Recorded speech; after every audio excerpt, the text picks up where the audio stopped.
സംസ്ഥാനത്ത് BJP കണ്ണുവയ്ക്കുന്ന A+ മണ്ഡലങ്ങളിൽ ഒന്നാണ് കഴക്കൂട്ടം നിയോജക മണ്ഡലം. 2024 ആറ്റിങ്ങൽ ലോക്സഭാ മണ്ഡലത്തിലും 2016 ഇതേ നിയമസഭാ മണ്ഡലത്തിൽ നിന്നും കുറഞ്ഞ വോട്ടുകൾക്കാണ് വി മുരളീധരന്റെ പരാജയം. എന്നാൽ നിലവിലെ രാഷ്ട്രീയ സാഹചര്യവും ഭരണവിരുദ്ധ വികാരവും മുതലെടുക്കാൻ കഴിഞ്ഞാൽ വിജയം ഉറപ്പാണെന്നാണ് ബി.ജെ.പി ക്യാമ്പിന്റെ ആത്മവിശ്വാസം.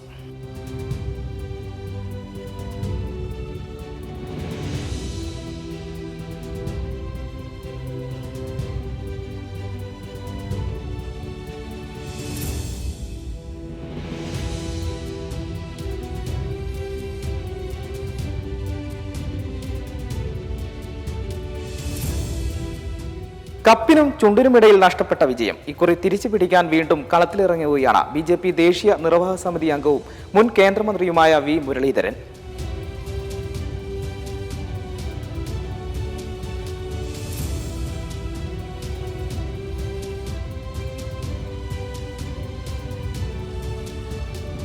പത്തു കൊല്ലത്തിന് ശേഷം ഒരു മാറ്റം വിലയിരുത്താനുള്ള അവസരമാണെന്നും അങ്ങനെയുള്ള നിഗമനം ദേശീയ ജനാധിപത്യത്തിനുള്ള വിജയമാണെന്നും വി മുരളീധരൻ പറഞ്ഞു. ഇത്തവണ ജനങ്ങൾ 10 കൊല്ലക്കാലത്തിന് ശേഷം തീർച്ചയായിട്ടും ഒരു മാറ്റം ആഗ്രഹിക്കുന്നു. ആ മാറ്റം ജനങ്ങൾ ഇത്തവണ പ്രകടിപ്പിക്കും. ദേശീയ ജനാധിപത്യ സഖ്യത്തെ, ഭാരതീയ ജനതാ പാർട്ടിയെ വിജയിപ്പിക്കും. തീർച്ചയായിട്ടും ജനങ്ങൾക്ക് കഴിഞ്ഞ 10 കൊല്ലക്കാലത്തെ ഭരണം വിലയിരുത്താനുള്ള അവസരമാണ്. 10 കൊല്ലക്കാലത്തെ ജനപ്രതിനിധിയുടെ പ്രകടനം വിലയിരുത്താനുള്ള അവസരമാണ്.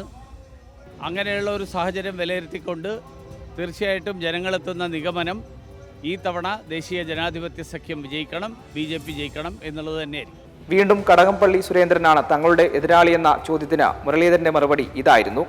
അല്ല, കടകംപള്ളി ആണെങ്കിലും ആരാണെങ്കിലും ജനങ്ങളുടെ ഇടയിൽ പ്രവർത്തിക്കുന്ന ആളുകളാണ് ഞങ്ങളെല്ലാവരും. അതുകൊണ്ടാണല്ലോ ഈ തവണ തിരുവനന്തപുരം കോർപ്പറേഷനിലെ തെരഞ്ഞെടുപ്പിൽ ഭാരതീയ ജനതാ പാർട്ടി വലിയ മുന്നേറ്റം ഈ മണ്ഡലത്തിൽ കാഴ്ചവെച്ചത്. അതുകൊണ്ട് ജനങ്ങൾ ഇന്ന് ഒരു മാറ്റം ആഗ്രഹിക്കുന്നു. ഇത്രയും കാലം ജനങ്ങളുടെ പ്രതിനിധിയായിരുന്നിട്ടും ഈ പ്രദേശത്തെ കുടിവെള്ളമടക്കം ഇപ്പോഴും ഒരു ഗുരുതരമായിട്ടുള്ള പ്രശ്നമായിട്ട് തുടരുകയാണ്. ആ പ്രശ്നങ്ങൾക്ക് പരിഹാരം കണ്ടെത്താൻ ഒരു പുതിയ സംവിധാനത്തിലൂടെ മാത്രമേ സാധിക്കുകയുള്ളൂ എന്ന് ജനങ്ങൾ തിരിച്ചറിഞ്ഞിട്ടുണ്ട്. M5 news, Thiruvananthapuram.